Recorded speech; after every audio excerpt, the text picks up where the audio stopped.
dona de uma personalidade única, um sorriso cativante, ruiva como não há nenhuma outra aqui em Rio Claro. Nossa convidada de hoje nasceu no ano de 1996, na cidade de Ribeirão, interior do estado de Pernambuco.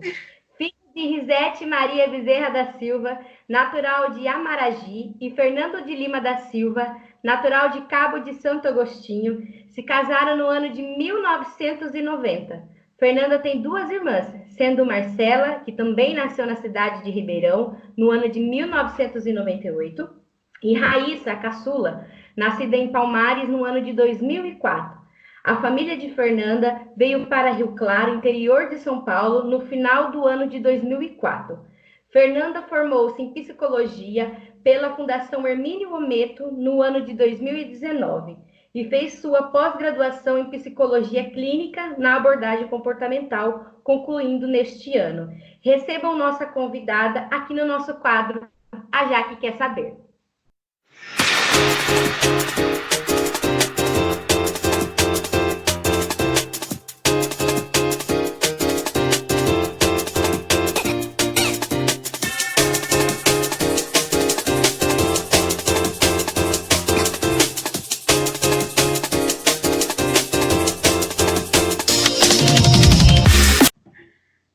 Gostou, amiga, da fichinha? Amei! Que linda! Onde você conseguiu essas informações? Amiga, eu tenho tanto cúmplice. A Marcela, não é? Tenho Eu vi outros você também. conversando com ela. Tenho outros cúmplices também. Jesus! Então tá bom. Então, é muito bom te receber no canal, né? A proposta dessas entrevistas é trazer um pouco a história de vidas de pessoas que eu admiro, mas que também são admiradas pelas pessoas que nos rodeiam. E durante a nossa entrevista você vai poder perceber isso, Fer, que você é admirada pelas pessoas que te rodeiam, né? Então, poucas pessoas sabem, né, que eu ia fazer entrevista com você, né? Algumas pessoas na minha família, mas ficaram muito felizes porque você é uma menina que traz muita luz, né? Então, eu sou muito grata a Deus por ter colocado você na minha vida. Você é uma ótima amiga, uma ótima pessoa.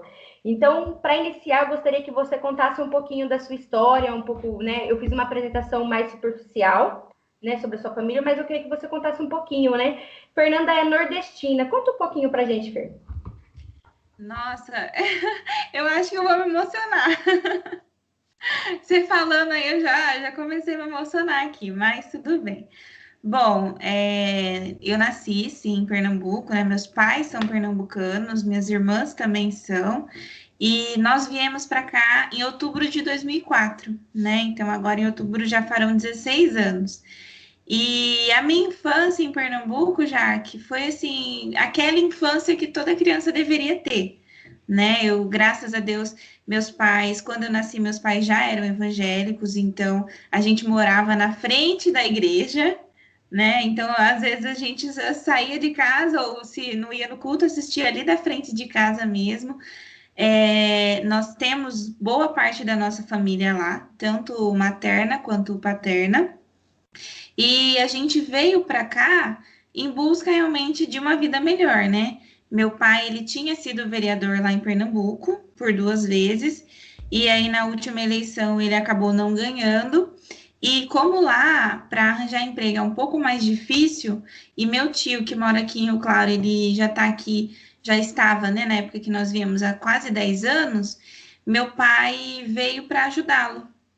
E aí ele veio, meu pai veio em julho, veio antes de nós, logo que a minha irmãzinha nasceu, e aí depois em outubro nós viemos. E aqui ficamos, né? Eu falo sempre para Deus, né, que a gente não entende como que a gente veio parar aqui, o propósito de estarmos aqui, mas Deus ele sabe de tudo. E aqui, já que Deus ele cuidou da gente de uma forma incrível, né? Como eu era muito pequena, eu tinha cerca de 7 anos, eu não sabia de tudo que meus pais passaram, né? Principalmente o meu pai. Mas um dia nós estávamos na igreja do Terra Nova e eu ouvi ele dando esse testemunho, porque na época que nós moramos no sítio com meu tio, foi uma época assim mais de vaca gorda, porque nós tínhamos tudo lá, né? A gente morava lá, meu pai trabalhava lá e depois a gente teve que vir para a cidade. E aí aqui na cidade Um moço que morava na época, depois ele até veio casar com a minha tia, ele emprestou a casa. Ele não cobrou nada, então ele emprestou a casa para a gente morar. E nesse tempo a família do meu pai foi ajudando ele, só que ele não conseguia emprego. E aí um dia meu pai estava no Jimenez, não sei se vocês lembram que tinha Jimenez no shopping. O E supermercado. isso. Aí um dia ele estava muito desesperado, aí ele ligou para minha tia, que é a irmã dele de Pernambuco, né? A tia Arlinda. E ele falou: Nossa, eu não tô aguentando mais, eu não consigo emprego, não tenho como cuidar das minhas filhas, eu vou ter que voltar para aí. E aí, através da vida dela, Deus falou com ele, né? E logo depois disso, as portas começaram a se abrir, né? E nós começamos a construir nossa vida aqui em Rio Claro, e hoje, quase 16 anos depois, a gente consegue perceber diariamente o cuidado de Deus com a nossa família, né? Portas e mais portas Deus foi abrindo, pessoas e mais pessoas Deus foi colocando na nossa vida, Deus foi usando, né, para estruturar nossa família aqui na cidade e para nos fazer para nos trazer, na verdade, esse sentimento de pertencimento. Então, às vezes, parece que eu nem nasci lá, parece que eu nasci aqui, sabe? E nós construímos uma família na igreja, né? Nós temos amigos muito presentes, muito íntimos, né? Que nós construímos na igreja. Então, foi um presente de Deus mesmo nós termos indo para cá. E o propósito, só ele entende, né? Isso. Você acabou respondendo a minha próxima pergunta, né? Mas, Eu sou ditada. a próxima pergunta minha era como você conheceu Jesus. Então, eu entendo que você conheceu Jesus através do seu pai e da sua mãe, que já eram evangélicos, é Isso, isso? isso. Só que a próxima pergunta é assim: quando foi o seu encontro com Jesus? Porque a gente sempre fala, filho de peixe, peixinho é, mas filho de crente tem que se converter, né? Porque por mais que a gente fale assim, eu nasci em berço evangélico, nós precisamos ter um encontro verdadeiramente com Jesus, né? Um encontro que vai para além do encontro que os nossos pais nos apresentam, né? Então eu gostaria de saber de você como que foi esse encontro, com quantos anos, como que você se convenceu? Não, verdadeiramente esse Jesus, esse Deus que meu pai e minha mãe falam, ele realmente existe. Bom, você falou corretamente, né? Eu nasci em berço evangélico, né? Meus pais aceitaram Jesus, minha mãe estava grávida de mim, aí ela se batizou, estava com barrigão, e aí, graças a Deus, desde então fui criada nesse caminho, né? Só que você falou corretamente, filho de crente tem que se converter. Graças a Deus eu nunca me afastei da igreja, nunca saí, nunca, até na minha adolescência mesmo não tendo aquela vivacidade espiritual, eu nunca saí da igreja. Mas o meu encontro com Deus de verdade foi aos 17 anos, que foi quando eu entrei na faculdade, né? Eu estava ali saindo do ensino médio para a faculdade e eu sempre tive no meu coração que eu tinha que seguir os passos que Deus queria que eu seguisse, Deus, que era o desejo de Deus para minha vida, né? E aí eu buscando muito a direção de Deus, né? Eu comecei a ir mais nos cultos de oração com a minha mãe, participar um pouco mais, me envolver mais na igreja porque eu queria saber qual era o propósito de Deus para minha vida, né? E aí, aos 17 anos, Jaque, eu tive aquele encontro com Deus de verdade, né? Eu percebi que eu não queria outra coisa a não ser a presença de Deus. E aí, ali, Deus, ele trouxe a resposta, né, para minha profissão, que foi um desejo do coração dele, que ele colocou no meu, e eu comecei nas lutas que eu passava na faculdade, eu tive a convicção de que eu não abriria a mão da minha fé. Então, assim, eu acreditava que Deus tinha um propósito na minha vida através daquilo, né? E que eu não podia abrir mão de Deus, da minha fé. Então, ali eu comecei a me apegar ainda mais com Deus. Eu passei muitos momentos difíceis, né, na faculdade, mas eu sabia que era um trabalhar de Deus na minha vida também, né? A gente fala, o que Deus faz hoje a gente não entende agora. E eu vivi isso. Então, aos 17 anos, nessa busca pelo propósito de Deus para minha vida, eu entendi que era o momento de eu entregar com veracidade e por inteiro a minha vida a Deus. E aí, aos 17 anos, eu comecei a participar mais das coisas. Aos 18, eu me batizei, né? No dia 20 de novembro de 2015, eu me batizei, né? Eu escolhi isso para minha vida. Deus me escolheu e eu escolhi viver para Ele. Então, foi nesse momento que eu realmente tive esse encontro com Deus. O batismo com o Espírito Santo também veio depois dessa decisão. Então, graças a Deus por isso. Então, você falou, né, um pouquinho, Fer, sobre esse processo de encontrar Jesus, né, durante cursar a universidade, né? Então, é uma das perguntas que eu coloquei.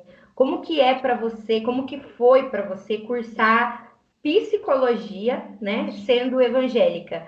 Porque talvez as pessoas que estejam assistindo agora no canal não entendam, né, as dificuldades que nós, por ser cristãos, passamos, né? Mas também nós passamos muita discriminação no meio universitário, né? E é difícil, são muitas lutas, né? Algumas são, sim, estratégias do Senhor nos moldar, mas algumas são apenas o homem, né, nos testando, né? Então, eu penso assim, que eu tive alguns, como eu posso dizer, algumas disciplinas de psicologia, né? E o tempo inteiro nessas disciplinas ou filosofia, os professores colocavam a nossa fé em xeque, né? As pessoas colocavam a nossa fé em xeque. Se você sentiu isso durante sua graduação e como foi para você fazer psicologia? Bom, na verdade, eu tinha outra profissão em mente, né? Aí um dia eu fui na casa da irmã do meu pai, a minha tia de São Carlos, e ela estava cursando psicologia, e eu mexendo nas coisas dela, né? Tava ajudando ela, não lembro em quê, mas eu lembro que eu peguei um texto e comecei a ler. E aí veio assim no meu coração, quero fazer psicologia. Do nada, né? Não tinha tido contato. Aí no ensino médio, nós tivemos uma disciplina que chamava Projeto de Vida. E aí veio a convicção dessa escolha, que seria psicologia, e como eu falei anteriormente, eu busquei a direção de Deus sobre isso. No primeiro ano de faculdade, já que foi um dos anos mais sofridos para mim. E por diversas vezes, sim, eu quase desisti. Porque, como você falou, né? Os homens, eles querem enfrentar e até mesmo, na verdade, não é enfrentar, é confrontar a nossa fé. E eu tinha um professor, né? Não vou citar nome por ética, mas ele sempre fez questão de impor a sua visão de mundo, né? Nessa visão, ele não acreditava em Deus, então ele batia de frente realmente praticamente todas as aulas. Então, quando eu tinha aula com ele, eu chegava em casa extremamente aborrecida, extremamente triste, e eu conversava muito com a minha mãe, né? Então, assim, na faculdade, o confronto com a nossa religião, né, com aquilo que a gente crê, ele é constante, tanto de professores quanto de alunos, porque o aluno ele vai para ser formado, né? E muitos acabam se deixando influenciar não só pela formação científica, mas também acabam tendo seus valores transformados, né?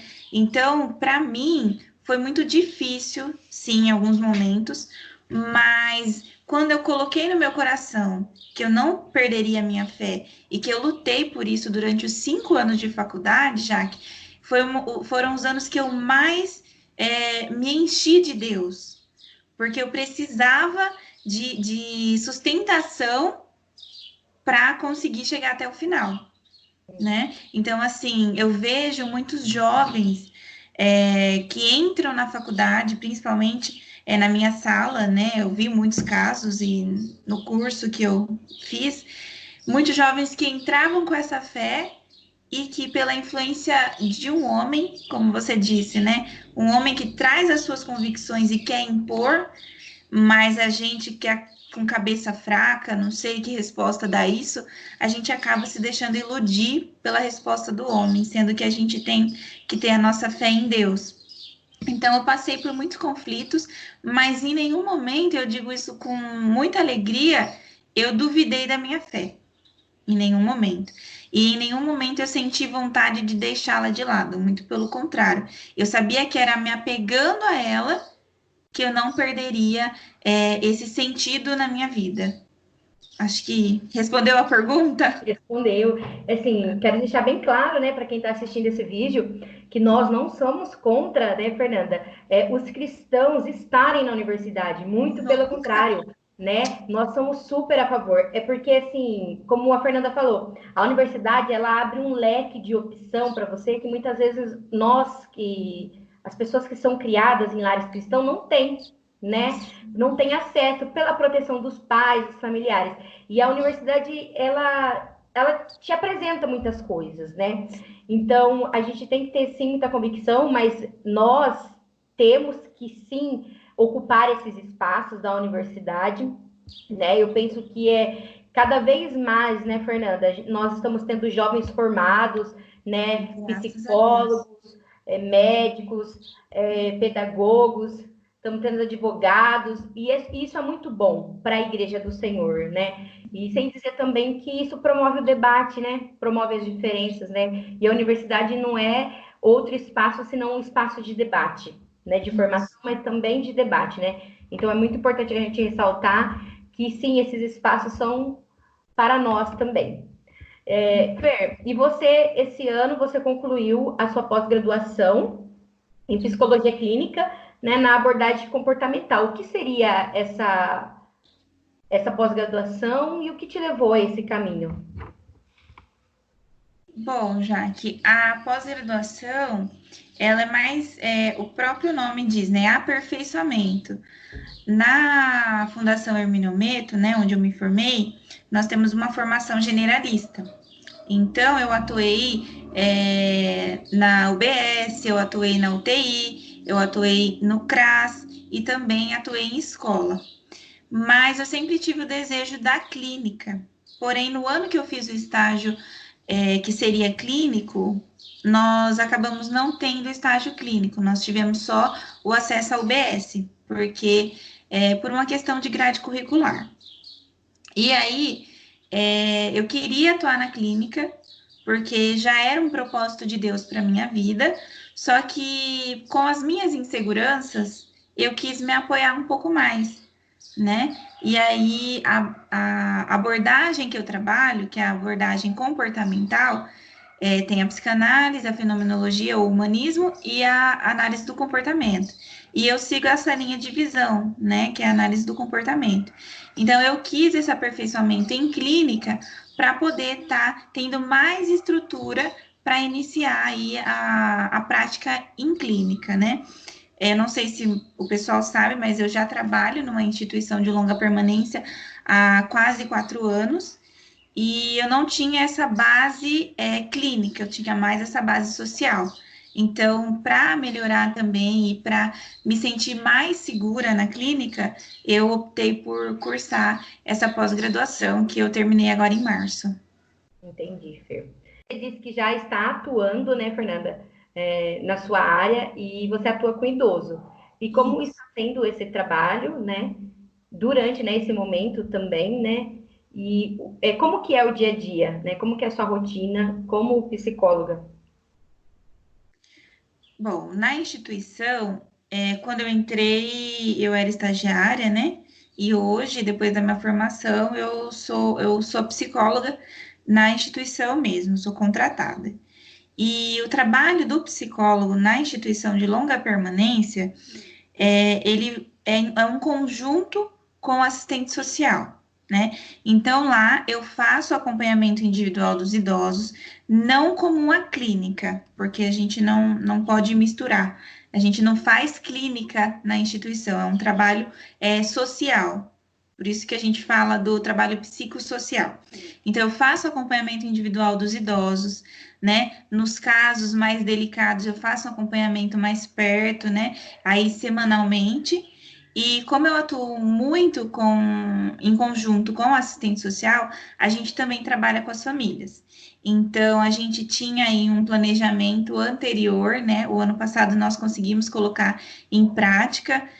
Na época eu ainda era estagiária, a minha supervisora que começou, que eram as reuniões mensais, né? O psicólogo, em conjunto com o assistente social dentro da instituição, ele trabalha muito com a manutenção dos vínculos familiares ou o fortalecimento desses vínculos e também com as necessidades do idoso, né? Eu faço esse acompanhamento individual, ajudo também nessa parte de estimulação cognitiva. Temos a orientadora social, mas por um bom tempo, enquanto não tinha, eu acabei fazendo junto com a minha supervisora esse trabalho de estimulação cognitiva. E a gente também atua, Jaque, nesse vínculo da equipe, né? O psicólogo na instituição, ele não trabalha só com o idoso, ele trabalha idoso, equipe, família. Então, a gente vai, como se nós fôssemos uma ponte, né, entre esses três laços. Então, a gente trabalha ali relação do idoso com o outro idoso, relação do idoso com o funcionário, relação do idoso com a família e vice-versa. Não é um trabalho clínico. Quem vê de fora, às vezes, pode até pensar, mas foge um pouquinho desse viés clínico, porque a gente atende de uma maneira mais ampla. O olhar do psicólogo dentro da instituição de longa permanência, ele é um pouco mais amplo, ele vai além do clínico. Entendi. Deu? Entendi, sim. Ver, como eu falei, né, nós estamos passando por um momento delicado, né? E eu queria saber, assim, como tem sido para você trabalhar com uma das faixas etárias, né, que está sendo mais acometida, né, pelo Covid, como que está sendo o trabalho, se mudou a rotina? Mudou totalmente a rotina, mudou tudo. Graças a Deus, nós não temos nenhum caso na instituição, né? E esperamos que continue assim. Desde o dia 13 de março, que foi quando nós tivemos que fechar a instituição, nós passamos a mudar a nossa rotina. O uso de IPI obrigatório aumentou, né? Na verdade, quem usava os IPIs era mais a equipe de enfermagem e a equipe da limpeza. A equipe técnica, o pessoal que não tinha tanto contato físico com o idoso, não, ou com o ambiente, né, que o idoso convive, não tinha essa necessidade de fazer uso de IPI. A gente usava o jaleco, o uniforme e tinham acesso a eles. Com tudo isso, já que a instituição acabou sendo fechada para visitas externas. Então, os familiares, os amigos, os voluntários, que eram muitos, acabaram sendo proibidos de entrar. Então, só quem tem acesso à instituição são os funcionários. E quando nós entramos, a gente tem um protocolo a ser seguido. Então, a gente entra, a gente tem que ir na recepção, preenche um formulário, né, referente aos sintomas da doença, se teve, se algum familiar teve, mede a temperatura diariamente e depois, ao entrar na instituição, a gente, na verdade, tem que vir com uma roupa de casa. Chegando lá, a gente coloca um uniforme próprio, que a instituição cede para a gente, que é higienizado todos os dias.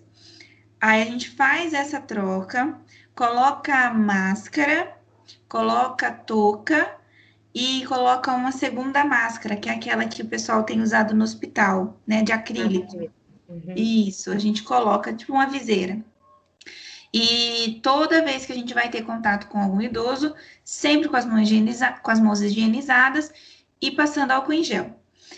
Caso o idoso tenha saído para ir numa consulta ou em alguma emergência, ter ido à UPA, nós não podemos ter contato com ele. Quem pode ter contato com ele é só o pessoal da enfermagem. Uma pessoa ou duas pessoas são responsáveis pelos idosos em isolamento, porque a gente tem os quartos de isolamento, né? E eles seguem o protocolo de ficar 14 dias isolados dos outros idosos, e o direcionamento de um ou dois funcionários da enfermagem e a enfermeira, e o pessoal da equipe de limpeza também, uma pessoa direcionada para fazer a higienização desses quartos.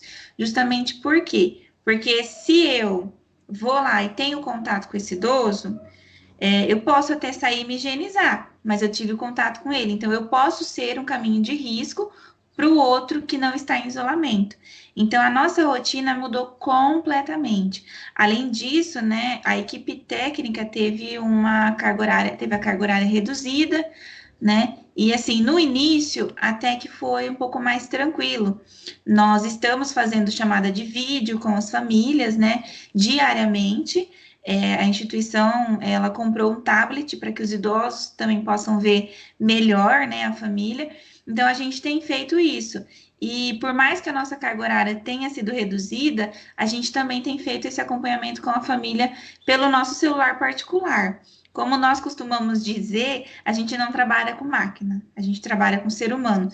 Então, não tem como eu sair da instituição e desligar o celular e esquecer que eu trabalho com seres humanos. Então, a gente tem feito esse acompanhamento da família e dos idosos e tem tentado usar da tecnologia, né, daquilo que nós temos enquanto ferramenta para poder garantir aí a manutenção desse vínculo familiar entre os idosos.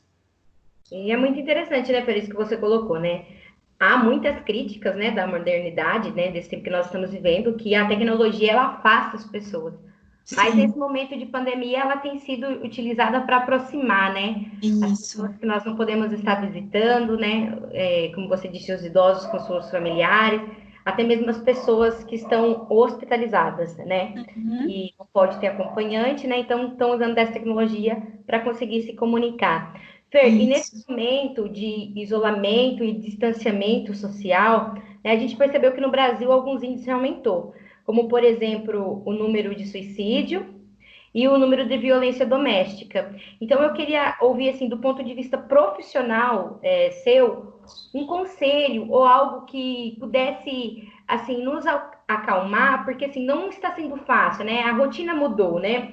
Então, eu também estou trabalhando em home office e eu me formei para trabalhar com famílias, para trabalhar com crianças diariamente. E, de repente, eu me vejo trabalhando apenas no computador. Então, é, há um esvaziamento um pouco das profissões, né? E a gente acaba ficando assim um pouco triste, um pouco deprimida. Não é a situação que nós queríamos viver, né? E muitas pessoas, infelizmente, têm passado, né, por esses mesmos processos, entrado em depressão, né? E como que essas pessoas podem fazer para não cair em depressão nesse momento e se manterem saudáveis? Essa é uma pergunta que tem sido constante, né, para os profissionais de saúde, né, principalmente psicólogos e psiquiatras. A orientação, já que a gente tem passado, é porque, assim, quando a gente está em home office, a gente não. A nossa carga horária ela vai mudar. Porque se eu estou no trabalho, se eu estou, né, igual eu estou indo até a instituição, eu tenho lá meu trabalho, eu cumpro a minha carga horária e depois eu vou para minha casa. Agora, quem trabalha em home office, às vezes acaba trabalhando muito mais do que estando ali no seu local de trabalho. Então, o que que a gente orienta? Impor limites, né? Claro que existem exceções, igual eu acabei de citar no meu caso. Eu permito esse contato da família e da instituição comigo, porque eu lido com seres humanos. Então, em caso de emergência, meu celular está sempre junto comigo, está do meu lado. Mas a gente também tem que saber pôr alguns limites. Então, se você está trabalhando home office, então eu vou estipular das 8 a meio-dia, então eu tenho um horário de almoço, tiro esse horário de almoço e vou até às 6 horas da tarde. Cumprir meu horário, eu preciso tirar um momento de lazer, né? Dentro de casa, a gente precisa também ter um momento de lazer, porque é muito importante e é muito saudável. Então, impor esses limites de horários. Então, eu vou trabalhar tal horário. Surgiu uma exceção? Foi uma exceção, não tem problema, desde que eu não exceda diariamente, porque isso vai causar sofrimento em algum momento, porque causa sobrecarga. Então, tire um momento de lazer também. né? Tire um momento com a sua família, veja um filme. Hoje a gente tem sugerido muitas técnicas de relaxamento. No YouTube tem muitas técnicas de relaxamento de livre acesso para nós, né? E fáceis de fazer. Então, tire esse momento de relaxamento. Tem pessoas que hoje têm se encontrado muito na culinária, e isso é uma escapatória minha, né? Eu tenho colocado isso mais em prática.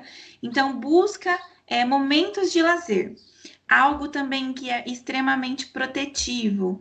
Desliga um pouquinho a televisão desses jornais, né? Não procura tanta notícia, porque isso tem deixado muitas pessoas em extremo alerta e tem aumentado muito a ansiedade. Saber se informar é importante, porém, o excesso de informação, se você não sabe lidar, vai te causar sofrimento. Então, assim, saiba o que for necessário. Mas o que você perceber que está te causando sofrimento, imponha limite. Então, assistir o jornal me causa sofrimento. Não assiste. Vê a notícia no celular, veja um pouco. Aquilo que vai deixar você informado, mas que não vai te trazer esse excesso que pode te causar aí um sofrimento maior ou até o aumento da ansiedade. A Jaque citou, né, o aumento de número de suicídios, né?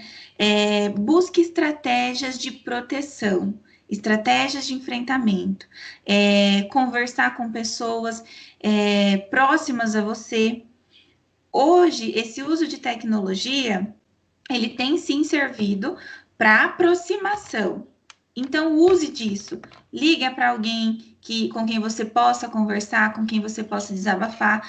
Caso tenha algum familiar, né? Você more com um pai, uma mãe, um irmão, ou esposo, esposa. Tire esse momento de diálogo, conversem, exponham seus sentimentos, exponham sua ansiedade, e isso vai trazer um alívio momentâneo. Percebeu que a ansiedade tem aumentado, você não está conseguindo impor os limites necessários, não está conseguindo lidar? Procura ajuda profissional. Os psicólogos, eles estão sendo orientados pelo CRP, né? Os psicólogos, eles têm sido orientados pelo Conselho, né, regional e pelo Conselho Federal a fazer o uso das tecnologias para ter acesso aos pacientes e também para levar informações aos pacientes. Então, se vocês veem, o Instagram ele tem tido esse maior número de lives. Eu sigo muitas páginas relacionadas à minha área de atuação, então o pessoal sempre está divulgando lives, falando sobre ansiedade, falando sobre estratégias de enfrentamento nesse momento de pandemia. Então, procure ajuda profissional. Não precisa ter vergonha.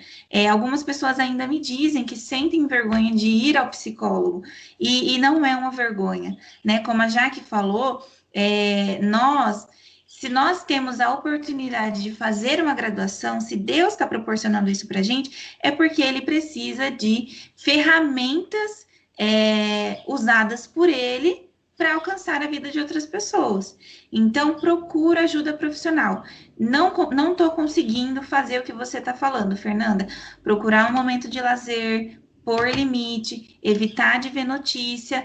Não estou conseguindo, estou me sentindo assim muito sobrecarregada, e algumas pessoas até usam essa palavra, estou surtando. Procura ajuda profissional, seja psicólogo, seja psiquiatra, procura essa ajuda que você vai precisar, pelo menos nesse momento. E não é errado, não é feio, muito pelo contrário, é uma atitude de coragem, reconhecer que a gente precisa de ajuda. E é triste como ainda hoje, né, Fernanda, tem no imaginário das pessoas que só louco procura psicólogo, né? Ou Sim, psiquiatra, e não as pessoas geralmente deixam para ir, né, nesses profissionais quando já está no limite, né? isso. Quando está assim a ponto, como você disse, de surtar. E até mesmo o acompanhamento com esses profissionais é muito importante, né? E Isso. aproveitando essa fala, você está atuando no atendimento individual, Fernanda? Sim, sim. Eu estou atuando na clínica, né? A orientação dos conselhos ainda é que nós permaneçamos atendendo online, né? Evitar o contato clínico. Então, a gente só está indo para a clínica quando é algum caso de emergência ou que a pessoa, o paciente não tem aí o acesso às ferramentas de tecnologia para poder estar passando pelo acompanhamento e ele está precisando realmente do acompanhamento presencial naquele momento. Mas nós estamos atuando sim, eu estou atuando na clínica.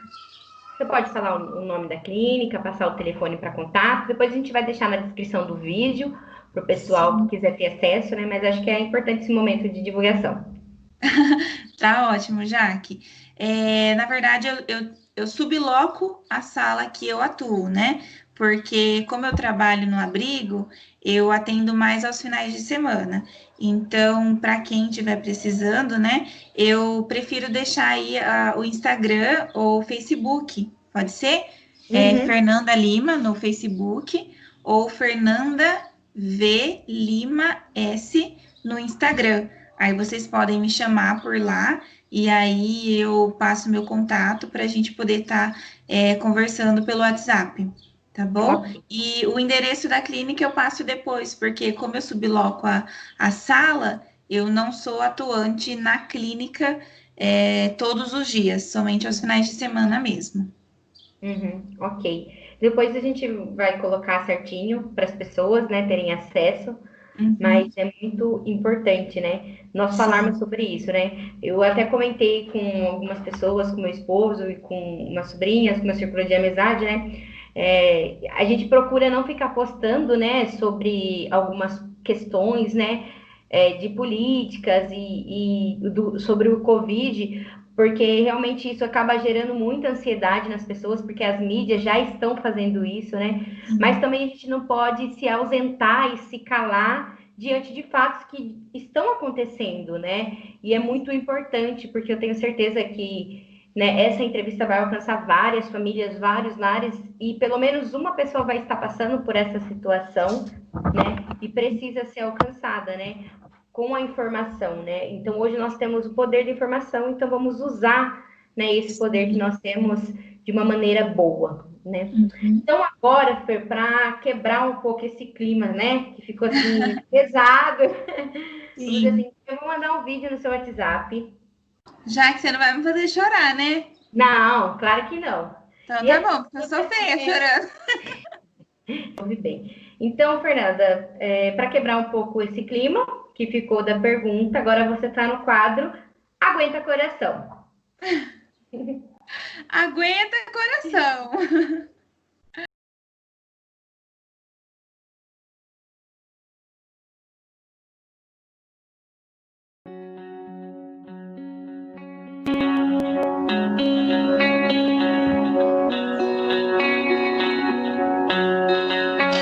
Oi, Jaque, paz do Senhor, tudo bem? Vim falar aqui um pouquinho sobre a Fernanda. Fernanda é uma pessoa especial, incrível, simpática, carinhosa. Eu agradeço a Deus pela vida dela, por tudo que ela tem feito por mim. Fernanda, que Deus continue te abençoando, te guiando sempre, e que todos os seus sonhos e objetivos se realizem. É o desejo do meu coração.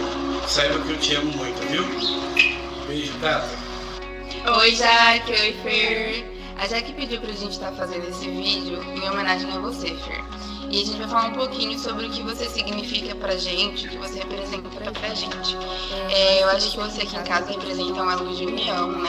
Tá sempre tentando mediar os conflitos que acontecem aqui, porque como toda família acontece, né? E você tá sempre tentando tirar o melhor da situação, pra qualquer situação que aconteça. E pra mim você é um meu porto seguro, né? Tipo, eu sempre tento compartilhar minhas coisas com você, as minhas dores e alegrias também. E é isso. Pra mim, Fer, você é uma pessoa incrível, você me ajuda sempre, você tenta fazer eu falar quando eu tô triste, mas eu não falo. Você sempre me perdoa quando eu sou grossa e brigo com você. Você, pra mim, é uma irmã incrível, apesar de pegar no meu pé e sempre já, mas é isso. Você é uma menina forte, mesmo com essas coisas ruins que estão acontecendo, você se alegra, você tem aquele sorriso lindo e você é um exemplo. Você ilumina a nossa vida, alegra a nossa vida todos os dias. E é isso. Um beijo, amamos você, Fer. Um beijo, Jaque. Tchau, tchau. Pai do Senhor, Jaque, tudo bem? Jaque, é um privilégio, né? Primeiro estar aqui para fazer esse vídeo. E falar da Fernanda, a minha filha, é muito fácil, né? É muito fácil porque a Fernanda é uma pessoa muito especial. É uma pessoa que muito carinhosa, muito amiga, uma pessoa que controla bem, né, toda a situação. E Fernanda é muito, muito, muito especial para nós, né? Para a nossa família. Todos nós amamos muito ela, pelo jeito que ela é, pela pessoa que ela é. E não é porque é minha filha não, né? Mas é uma pessoa muito especial. É a ruiva mais linda desse mundo e a ruiva mais especial que nós temos nessa terra. E temos um privilégio muito grande em ter a Fernanda na nossa família. E só peço a Deus que continue abençoando a vida dela, que ela continue sendo essa pessoa maravilhosa que ela é, não só para nós, né, mas para todos os amigos que ela constrói. Eu acredito que todos a amam, como nós também a amamos muito. E que Deus continue abençoando a vida da Fernanda. E eu tenho muito orgulho de ser pai dessa menina maravilhosa. Deus abençoe você, Jaque, Deus abençoe a Fernanda.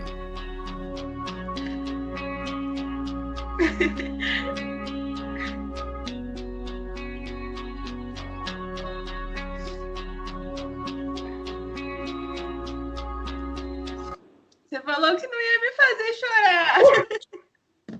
Eu não fiz, Fer. Foi sua família. Que lindo, Tá obrigada. Tá faltando uma pessoa muito especial no vídeo, que é sua mãe, porque ela é muito tímida. Ela né, é. Fer? Para quem tá assistindo, a mãe da Fernanda é muito tímida, mas ela te ama milhões, né, Fernanda? Você Eu sabe sei. muito bem. Ela é muito tímida, então. Ela é. Até Mas para ela... tirar foto com a gente, ela não tira. Então eu entendo. Obrigada, Jaque, de coração. O que você sentiu ao ver esse vídeo? Nossa, eu vou chorar de novo. Todo mundo que me conhece, né, sabe que eu sou muito família, muito, muito, muito. E ver meu pai falando, né, as minhas irmãs, o Gu, né, meu irmão do coração, é muito gratificante, né? Eu os amo muito e eu sempre aprendi a priorizar minha família, sempre. Então, como a Marcela falou, eu sempre sou aquela que tenta ver o lado bom de tudo, mediar os conflitos. Sou aquela irmã mais velha chata, que pega no pé, que quer conversar, que quer ser exemplo. E o meu maior presente, né? E algo que eu sempre pedi para Deus e que meu pai falou era que eu sempre quis ser um orgulho para eles, né? E ouvi-lo dizer isso toca muito fundo. Então, eu sou muito grata a Deus pela família que eu tenho, pelo Gu, que é meu irmãozão, meu melhor amigo. E Deus, ele é maravilhoso na minha vida. Quando eu recebi os vídeos, né, e eu estava editando, aí eu até chorei, né? Aí meu marido até deu risada, ele disse, mas não é pra você. Eu falei, mas eu tô chorando também. E realmente foi muito lindo. E o que eu pude ter certeza, eu já não tinha dúvidas, né? Mas ficou bem claro no vídeo, acho que para todos que estão assistindo essa entrevista, Fer, é que você é um exemplo não só fora de casa, mas dentro de casa, né? Quando nós ouvimos a fala do Gustavo, da Marcela, da Raíssa e do seu pai, do Fernando, a gente percebe isso, que você é a mesma pessoa, né? Dentro e fora de casa. Então, como eu disse, é um privilégio muito grande, né? É uma homenagem muito singela, né? Mas esse quadro Aguenta Coração não podia faltar com você, porque você é maravilhosa, né? Então, eu sou muito grata mesmo, como eu falei no início do vídeo, por conhecer você, por conhecer sua família, né? Que a gente ama. Realmente, eu acho que não tem como falar que não ama sua família. Sua família é muito especial. Obrigada, Jaque. Eu amo você também, essa vida, a vida do seu esposo.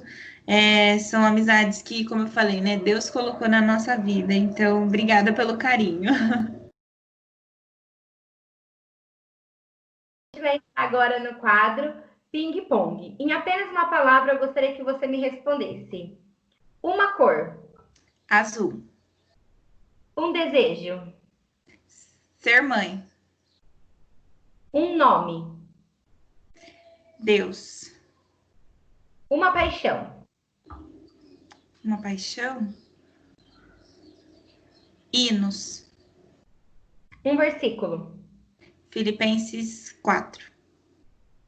Um sabor. Pudim. Um amor. Minha mamãe. Um dia. Meu batismo. Um mês. Um mês. Dezembro. Uma hora. Uma hora. Você fala cronologicamente? Isso.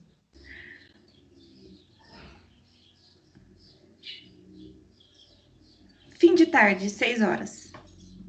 Um momento. Um momento. Minha formatura. Um sonho. Ai, agora seria ser mãe. Um sonho. Uma meta. Uma meta. Ser uma excelente profissional. 2020. Surpresas. Casamento.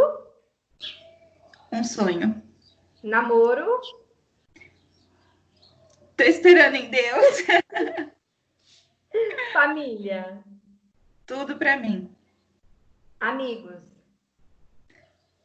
Tudo pra mim também. Igreja. Minha vida. Esperança. Sempre em Deus. Então foi isso, Fer, as perguntas do Ping Pong. E eu gostaria de abrir um espaço para você colocar suas redes sociais, né? Quem quiser te seguir, quem quiser te conhecer um pouco melhor, fica à vontade. No Instagram, né? Meu nome tá como Fernanda V Lima S. É uma ruivinha lá, pode ver que tem uma foto lá. E o Facebook é Fernanda Lima, né? Eu também gostaria de aproveitar esse espaço para te agradecer, né? Eu acredito que Deus, ele tem propósito em tudo que ele faz. E se ele tocou no seu coração para começar esse programa comigo, eu tenho certeza de que ele teve um propósito, né? Me emocionou muito poder ver, principalmente a homenagem, né? Como eu já falei, minha família é tudo para mim. E sentir isso, ouvir isso de novo, né? Eles sempre fazem questão de dizer isso para mim, porque eu sou uma pessoa um pouco carente. Então, eles sempre expressam de alguma forma esse carinho que eles têm, mas ouvi-los dessa forma me toca demais. Então, você foi um canal de Deus para minha vida e creio que o seu programa será um canal de Deus, né? Assim como o seu canal já tem sido, uma oportunidade de tocar a vida das pessoas através do programa, através de uma palavra. Então, eu sou grata a Deus pela sua amizade e também sou grata por esse convite tão especial. Eu que agradeço, Fer, por você ter disponibilizado, né? A gente teve umas falhinhas técnicas no início, mas deu tudo certo. Acontece.